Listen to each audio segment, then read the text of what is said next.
If you've been waiting for the boating market to crash, it did not. And if you've been waiting to go back to 2021, well, that didn't happen either. But the market that we have right now is actually something more meaningful because we have numbers that we can rely on, information that can help us make better decisions. I'm Ian Sneed. I'm James Anderson. And you're watching the Southern Boating and Yachting Podcast. And today we're doing a 2026 boating market reality check for buyers and sellers out there today.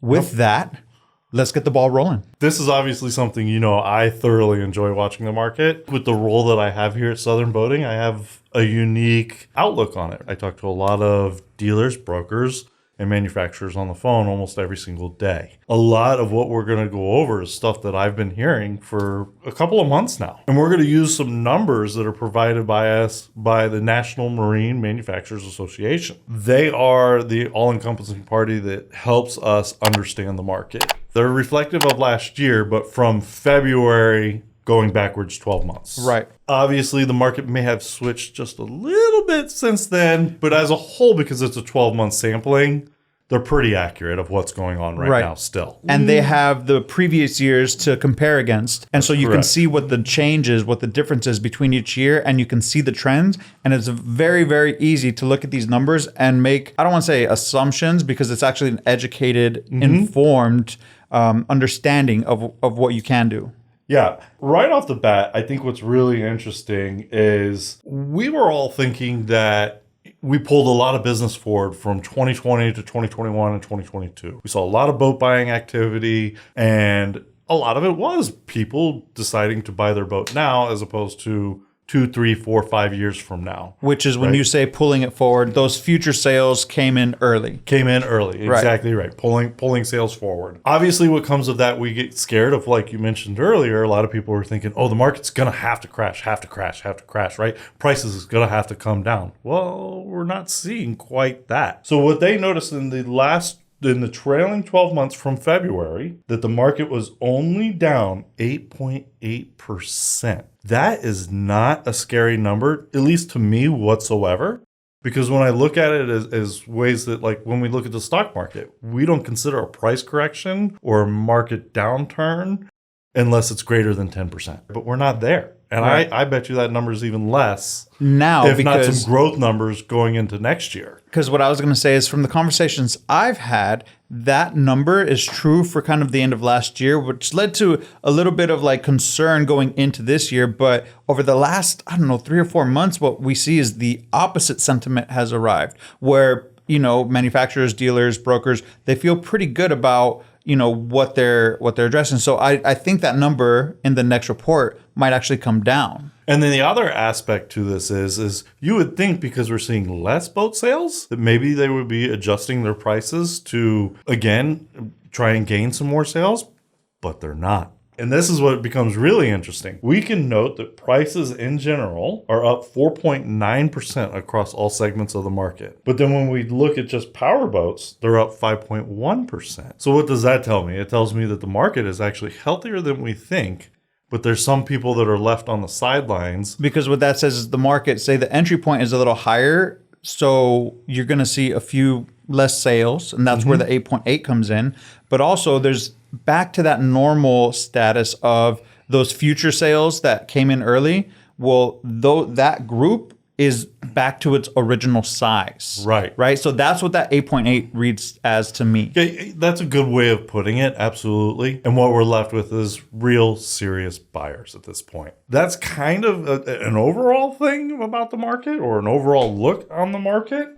What I think is also interesting is the amount of brokerage boats that are being sold right now. I think it's interesting that roughly 78% of boats are from brokerage boats. But that to me leaves it out that people are actually out there trying to shop for a good opportunity. Right. What I see from that is a lot of people say, oh, well, there's a lot of boats for sale. And I say, that means that a majority of the current boat owners are looking to upgrade. Typically, there is a small percentage that is getting out of boating, whether it be because of age or health issues, or maybe they just didn't enjoy it. But a majority of those are people looking to upgrade, right? Or maybe change the type of vessel that they use because they realize that the one that they bought doesn't fit their actual boating lifestyle.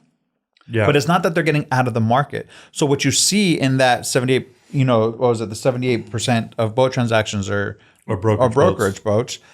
It doesn't mean that people are trying to offload their vessels just to offload their vessels. It means that the market might actually have some strength coming in the future. But let's get into some finite points of the segments. The first one is freshwater boats, which is really the most popular section of the segments. It is really kind of flat. People still want to go out and water ski and enjoy the lakes and do all these different things. And that's great. To see that core of the market really stay the same year over year is excellent. Some of the other things that we noted here, outboard boats hold 67% of total retail sales. Center consoles and high performance fishing boats keep holding their premium values. That statement right there to me is not a surprise whatsoever. It is the most popular boat out there right now. And people that are shopping for those are usually purposeful. Well, one of the points that stood out to me was boats under 26 feet were the largest brokerage segment. To me, that's the entry size. That's entry level size of boating. And what we saw with 2020 through 2022,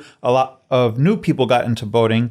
That's probably the size vessel that they started with. So that being said, we talked about how a lot of these people are really upgrading, or it's likely, right? We can't say for certain. We don't know that actual number. But it's likely from what we've seen historically that these people are actually upgrading to larger vessels, and that's why that segment is so large when it comes to brokerage. The patterns that we're seeing, people are shopping for boats that are purposefully built boats. And the recreational boats, like our fair weather boats, just going out and cruising, it might be getting just a touch soft. Yeah. Right? But nothing to throw major concerns at the market. But that's also a very specific lifestyle choice that you have to make, right? If you're going cruising.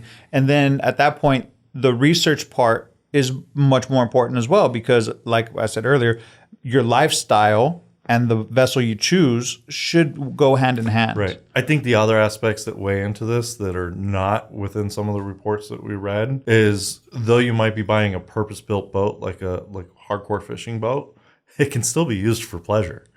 Absolutely. Right? So it just doesn't surprise me. And let's face it, some of the boat brands that are out there building center console fishing boats, I mean, they're very versatile boats, and they are making enhancements on those boats that are for pleasure, not just for fishing. Moving on, the softness of the market, like I said, I really don't see too much of softness in this market, but there is one unique segment that is seeing some softness, and that's going to be the really 45 feet to 55 feet area. We're seeing prices actually drop in that area just a little bit, 5%, not huge, but we're also seeing sales soften in that segment as well. Not throwing me for much concern, because this is a segment that it's serious money, but not so serious that it deters people from doing it. When we're looking at the large yachts are softening, that not being true. That's completely the opposite. Right. When we see that market is growing, I think a lot of people have also seen the benefits of not just yachting as recreational, but also something that can be commercialized. Like, you can put your vessel into chartering when you're not using it. And well, now you have different tax incentives. You have different, there's a whole slew of things where, talk to your advisors, that you can use this for, right? Right. And so that opens up that market to a lot of people where before they may not have realized that was capable. There are more people that can now afford to get into that area of the market. There's more people that are interested in that area of the market. Some of the reasons that you bring up, people realize, hey, just because I have the yacht and I'm not going to use it all the time, well, I can offset some of my costs by chartering the yacht out. And there's also people, especially daytime charters. People are starting to look at fractional ownerships. People are starting to look at boat clubs a lot more. So people are starting to enter the market. And really, I think that range of 2020 to 2022 is what opened up people's eyes at the consumer level for recreational boating at these levels. Advice for buyers and sellers? For buyers, don't skip any part of the buying process. Time is on your side right now. There's inventory. So don't skip any surveys, sea trials, anything whatsoever. Make sure that you are doing the entire checklist. And if somebody's rushing you through that checklist saying, well, I have other prospects, I have, whatever, be like, okay, go talk to them. There's other opportunities out there for me to look at. Because right now it's not a fast market; it's kind of a slow market. So, It's a little bit of a slow market. Take advantage of that, so that your investment is actually well founded. Correct, because we're seeing the days on market for boats, both new and used or pre-loved, they're going up. So the average days on market for a brand new boat is 279 currently, or as of that report. And the average days of a brokerage boat is 139 days. So again, there's plenty out there. They're staying on the market a little bit longer, so don't be rushed. So what other tip do you have? Is it for a buyer or a seller? So the other one that I will also say is for a seller. Sellers at this point in time have to be very, very diligent when getting into the process of listing your boat. So number one, do all of your maintenance.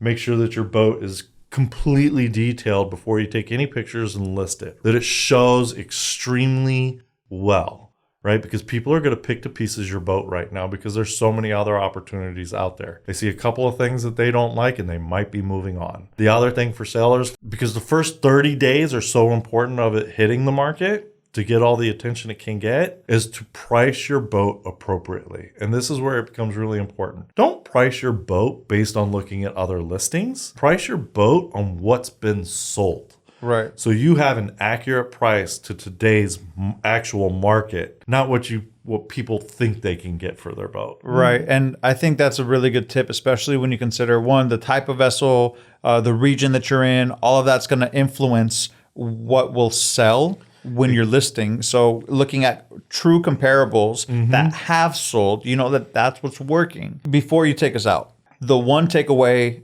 I'm reading off of this is that we're not in a bad market. No, not at all. We're in a very honest market for both buyers and sellers. That's the best kind of market to be in. Yes. So until next time, I'm James Anderson. I'm Ian Sneed. We'll see you next week.